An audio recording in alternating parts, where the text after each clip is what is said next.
എന്റെ പൊന്ന് റിയാസെ, മാനം ഉണ്ടെന്ന് ആദ്യം തെളിയിക്കണം. എന്നിട്ടല്ലേ മാനനഷ്ടം. മാനം ഉണ്ടായാലല്ലേ മാനനഷ്ടം ഉണ്ടാവും. നിങ്ങൾക്കിപ്പോ ഭയങ്കര മാനമാണല്ലോ.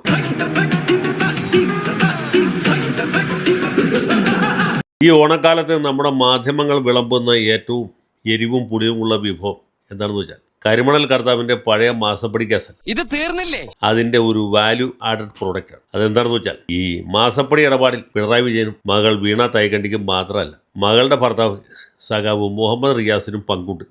അയ്യോ, ആര് പറഞ്ഞു പിടിപ്പിച്ചു കേട്ടോടാ? അങ്ങനെ ഒരു സംഭവം ഉണ്ടായി.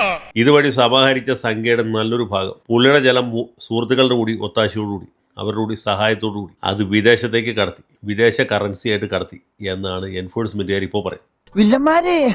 റിയാസിന്റെ വീട് നേരത്തെ റെഡി ചെയ്തു. റിയാസ് താമസിക്കുന്ന വീട് മാത്രമല്ല, അദ്ദേഹത്തിന്റെ മാതാപിതാക്കൾ താമസിക്കുന്ന വീടും റെഡി ചെയ്തു.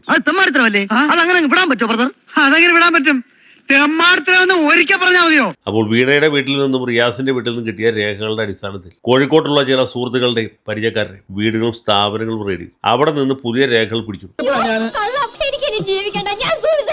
ഈ സംഭവം ഉണ്ടായ ഉടനെ തന്നെ റിയാസ് വന്നിട്ട് പറഞ്ഞു, എൻഫോഴ്സ്മെന്റുകാർക്ക് ഒരു ഉണ്ടയും കിട്ടിയിട്ട് എന്റെ രാഷ്ട്രീയ ഭാവി തകർക്കാനും എന്നെയും എന്റെ ഭാര്യാപിതാവിനെയും ആക്ഷേപിക്കാനും വേണ്ടി നടത്തുന്ന കുൽസിത ശ്രമങ്ങളുടെ ഭാഗമാണ് ഈ റെയ്ഡ് എന്ന് സഖാവ് ഗോവിന്ദൻ മാഷും ഏതാണ്ട് അതേ രീതിയിൽ തന്നെ പ്രതികരിച്ചു. പക്ഷെ അന്ന് വൈകുന്നേരം എൻഫോഴ്സ്മെന്റുകാരെന്ന് പറയുന്ന പരമനീചന്മാർ ഒരു പത്രക്കുറിപ്പ് ഇറക്കി.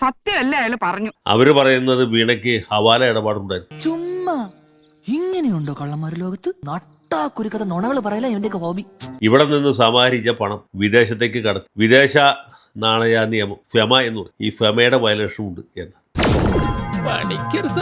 അപ്പൊ ചുരുക്കി പറഞ്ഞാൽ ഇപ്പോൾ വീണ ഒറ്റയ്ക്കല്ല. ഒരു ഭാഗത്ത് പിണറായി വിജയനും മറുഭാഗത്ത് മുഹമ്മദ് റിയാസുമായിട്ടായിരിക്കും ജയിലിലേക്ക് പോവുക എന്നുള്ള കാര്യം ഏതാണ്ട് വ്യക്തമായി. ഞാൻ പോകും ഗഫൂർക്ക. മാഷ് വിഷമിക്കണ്ട, പടച്ചോൻ എന്തെങ്കിലും ഒരു വഴി ഉണ്ടാവും. ആ പത്രക്കുറിപ്പ് വന്നതിന് ശേഷം CPM-ന്റെ ഏതെങ്കിലും ഒരു നേതാവ് ഈ വിഷയത്തെക്കുറിച്ച് എന്നൊരു അക്ഷരം വേണ്ടിയിട്ട് പിണറായി സഖാവും പറഞ്ഞിട്ടില്ല, ഗോവിന്ദ സഖാവും പറഞ്ഞു. എന്താ പൊട്ടനാ?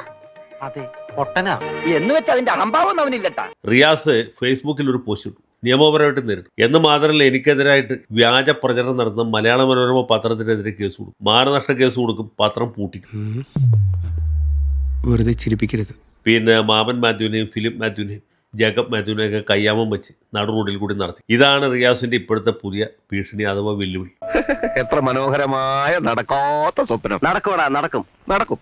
ഒരു ഗതിയില്ലാതെ നീ പെരുവഴി കൂടെ നടക്കും. മനോരമ പത്രം പൂട്ടിക്കഴിഞ്ഞാൽ മാസപ്പടി കേസ് ഇല്ലണ്ടാവും. മലയാള മനോരമ, മാതൃഭൂമി, ഏഷ്യാനെറ്റ് പൂട്ടിയാലും മാസപ്പടി എന്ന് പറഞ്ഞ സംഗതി കേരളത്തിൽ സകല ആളുകൾ ഓർക്കുന്ന റിയാസിന്റെയും വീണയുടെയും പേരിലെ കാര്യം സത്യമാണെങ്കിലും എനിക്ക് അംഗീകരിച്ചു കൊടുക്കാൻ പറ്റുമോ? ഇവിടെ മാസപ്പടി വീണ, മാസപ്പടി വിജയൻ, മാസപ്പടി റിയാസ് എന്ന് പറഞ്ഞ ത്രയമുണ്ട്. മഹാകവി ത്രയം എന്നൊക്കെ പറയില്ല, ആശാൻ ഉള്ളൂർ വളർത്തു. അതുപോലെ ഇവിടെ മാസപ്പടി ത്രയമാണ്. പിണറായി, വീണ, റിയാസ്. അത് ഹവാല ഇടപാടുണ്ടോ, വിദേശത്തേക്ക് കടത്തി, ഡോളർ എത്ര, ദിർഹം എത്ര, റിയാൽ എത്ര എന്നൊക്കെ കണക്ക് വരാൻ പോകുന്നുള്ളൂ. അപ്പോഴാണ് റിയാസിന്റെ ഉണ്ടയില്ല പിടി. നീ എവിടെ പരിപാടി അവതരിപ്പിച്ചാലും ഇത് തന്നെയാണല്ലോ നിന്റെ വിധി. മാനനഷ്ട കേസ് കൂടുതൽ. എന്റെ പൊന്ന് റിയാസെ, മാനം ഉണ്ടെന്ന് ആദ്യം തെളിയിക്കണം. എന്നിട്ടല്ലേ മാനനഷ്ടം.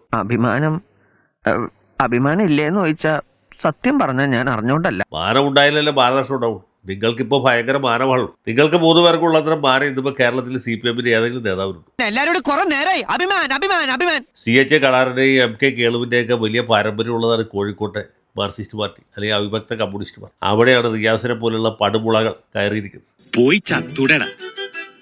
അതുകൊണ്ടാണല്ലോ കഴിഞ്ഞ നിയമസഭാ തെരഞ്ഞെടുപ്പിൽ കുഞ്ഞാലിക്കുട്ടി സാഹിബിന്റെ സഹായം ഉണ്ടായതുകൊണ്ട് മാത്രമാണല്ലോ ബേപ്പൂർ മണ്ഡലത്തിൽ റിയാസ് തന്നെ ജയിച്ചത്. നിർത്തി അങ്ങ് അവമാനിക്കുവാണെന്നേ. ഇതൊക്കെ നാട്ടുകാർക്ക് എല്ലാവർക്കും അറിയാം. ഇനി മാനനഷ്ട കേസ് കാണിച്ച് മലയാള മനോരമക്കാരോ മാതൃഭൂമിക്കാരോ ഏഷ്യാനെറ്റുകാരോ ആരെ വേണമെങ്കിലും ഭീഷണിപ്പെടുത്താം. പക്ഷെ ഇവരാരും പേടിക്കയില്ല. കാരണം അമ്പോഷന്റെ ഭരണമല്ല. ഇനി നമ്മൾ എന്ത് ചെയ്യുമല്ലയ്യ? ഇപ്പൊ ഭരണം മാറി, സർക്കാർ മാറി. ഇവിടെ UDF-ന്റെ സർക്കാരാണ്. ഇവിടെ VD സതീശനാണ് മുഖ്യമന്ത്രി, രമേശ് ചെന്നിത്തലയാണ് ആഭ്യന്തരമന്ത്രി. അതുകൊണ്ട് റിയാസ്, ഈ വിരട്ടലും വിലപേശമൊന്നും ഇങ്ങോട്ട് വേണ്ട. പഴയ കാലമല്ല. അമ്പോഷന്റെ 10 കൊല്ലത്തെ ഭരണം കഴിഞ്ഞു. ഇപ്പൊ ഇവിടെ വേറെ സർക്കാരാണ്, വേറെ മുഖ്യമന്ത്രിയാണ്. ഈ പരിപ്പ് ഇവിടെ വേവുകയില്ല. യുവർ ഡാൽ വിലോട്ട് കുക്കിയർ എന്ന് ഇവിടെ ഇംഗ്ലീഷിൽ പറഞ്ഞു. ചതിച്ചോ ദൈവമേ. അരിയും മുങ്ങി, മണ്ണെണ്ണയും മുങ്ങി, മാസം തോറും കിട്ടണ പഞ്ചസാരയും മുങ്ങി.